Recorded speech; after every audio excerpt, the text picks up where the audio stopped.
ఇప్పుడు ఎక్కడ చూసినా ఎలక్షన్స్ హీటే నడుస్తోంది. ఒకవైపు సినిమా ఇండస్ట్రీలో కూడా మరొక హీట్ నడుస్తోంది. అది కూడా ఎన్నికలకు సంబంధించి అని అందరికీ తెలుస్తూ ఉంది. సో, రైట్ నౌ మనతో పాటు పొలిటికల్ అనలిస్ట్ త్రిపురనేని చిట్టి గారున్నారు. ఎందుకంటే రాజకీయ రంగ పరంగా కావచ్చు, సినిమా రంగ పరంగా కావచ్చు, ప్రతి ఒక్క విషయాన్ని కూడా చాలా క్లుప్తంగా వివరిస్తూ ఉంటారు. ఆయన మాటల్లో చాలా విశేషాలకు సమాధానాలు తెలుసుకుందాం. నమస్కారం చిట్టి గారు. నమస్తే. సో, ఇటు రాజకీయ పరంగా, అటు సినిమా పరంగా 2 రంగాల్లో గూడా మంచి హీట్ నడుస్తుందని చెప్పొచ్చు. మీరు దానికి అగ్రీ చేస్తారా? 100%. హ్మ్. ఇటు రాజకీయ రంగ పరంగా చూస్తుంటేనేమో ఏపీలో ఎలక్షన్స్ తర్వాత ఎక్కడ చూసినా గొడవలు జరుగుతున్నాయి. మా పార్టీ విన్ అయితే మా పార్టీ విన్ అంటున్నారు. ఇటు వైసీపీ వాళ్ళేమో మళ్ళీ మేమే అధికారంలో వస్తామంటున్నారు. TDP right. వాళ్ళేమో జగన్ బాయ్ బాయ్ చెప్తారు అని చెప్పి అంటున్నారు. కూటమి ఖచ్చితంగా విజయం సాధిస్తుంది అంటున్నారు. ఎలక్షన్స్ మీద మీ స్పందన ఏంటి? ఖచ్చితంగా నేను నా అనాలిసిస్ కూడా గ్రౌండ్ రియాలిటీ. నేను ఏ పార్టీ పరంగా కాకుండా నా టీం తోటి నేను సర్వే చేయించడం జరిగింది.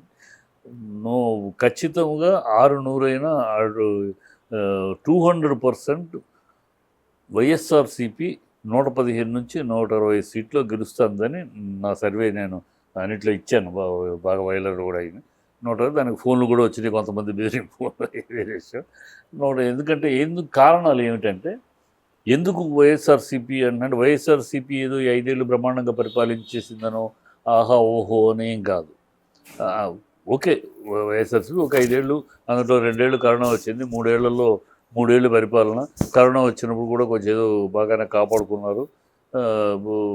సంక్షేమ పథకాలు అనేవి ప్రజల్లో బాగా 64 లక్షల కుటుంబాలు సంక్షేమ పథకాలు పొందినాయి. దాన్ని బాగా ట్రిగ్గర్ చేశాడు జగన్. దాన్ని బాగా ట్రిగ్గర్ చేసి అంటే మనసులో దాన్ని బాగా నాటాడు.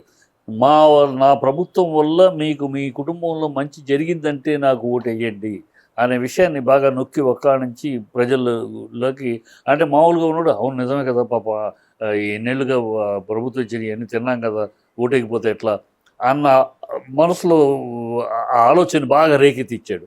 అది బాగా పనిచేస్తుంది. ఒక బెనిఫిట్, ఒక లబ్ధిదారుడు అంటే ఆ లబ్ధిదారుడు ఒక్కడు కాదమ్మా, ఆ కుటుంబం. ఆ ఇంట్లో ఒక ముసలాయికి పెన్షన్ వచ్చిందంటే ఆ కుటుంబం మొత్తం మా తాత హ్యాపీగా ఉన్నాడు, లేకపోతే ఆయన అక్కడ ఇక్కడ తీసుకెళ్ళిన మందులకు డబ్బులకు ఎత్తుక్కొని లేకుండా ఉంది, సంతోషపడు. సో కుటుంబం ఒక లబ్ధి అంటే ఒక కుటుంబం. ఈ నేపథ్యం బాగా పనిచేస్తుంది రూరల్. అందుకని ఓటింగ్ ప్యాటర్న్ కూడా చూస్తే మీరు 6 గంటలకి 7 గంటలకే ముతక ఆడవాళ్ళు, కుంటోళ్ళు, నడవలేకున్న వాళ్ళు కూడా నడుచుకుంటూ తోడు పట్టుకుని వచ్చారు. అంటే ఎక్కడ మిస్ అయిపోతే మళ్ళీ ఈ పొరపాటుని కూటమి వచ్చేస్తే మనకి పథకాలు రావేమో, పథకాలు పోతాయేమో. ఎందుకంటే నిన్నటిదాకా వీళ్ళు తిట్టారు, వాలంటీర్లు తిట్టారు, పథకాల వల్ల రాష్ట్రం శ్రీలంక అయిపోతుందని తిట్టారు. ఇవాళ మళ్ళీ లేవి వచ్చి మేము ఇస్తాం అంటున్నారు. కానీ వీళ్ళు నిజంగా మనసులో ఉన్నది కాదు. ఇన్నాళ్ళు తిట్టారు.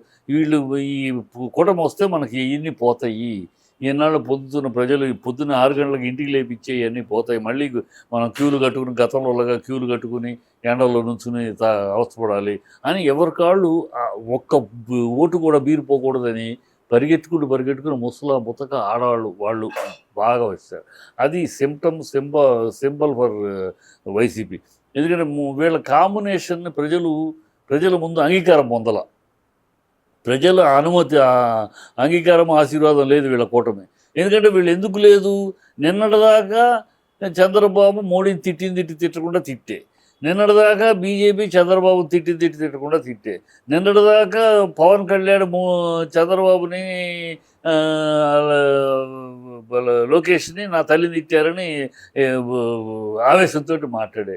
వీళ్ళు అన్నీ మాట్లాడారు, ఒకళ్ళొకళ్ళు తిట్టుకున్నారు, ఒకళ్ళొకళ్ళు మొహాల మీద ఊసుకుంటూ కాండ్రించి ఉమ్మూసుకుంటూ ఒక్కటి తప్పితే మిగతా అన్ని రకాలుగా తిట్టుకున్నారు. ఇవాళ ఏ మొహం పెట్టుకుని కలిశారు. చంద్రబాబు సొల్లు కబుర్లు చెప్తున్నాడు రాష్ట్రం కోసం అని. రాష్ట్రం కోసం ఏం సొల్లు కబుర్లు మాట్లాడి, రాష్ట్రం కోసం నువ్వేమన్నా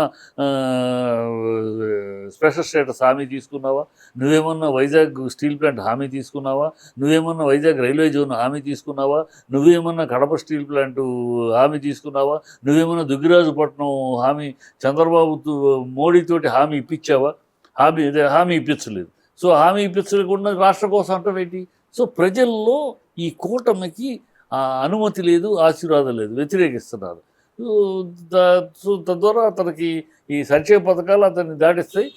115 నుంచి 115 గ్యారంటీగా అదే కనపడుతుంది. ఓకే. ప్రజల్లో కూడా మళ్ళీ జగనే రావాలని కోరిక కూడా బలంగా ఏర్పడటం అది జరుగుతుంది. ఓకే. అది గ్యారంటీగా నా విశ్లేషణ 115 to 125 ఉమ్.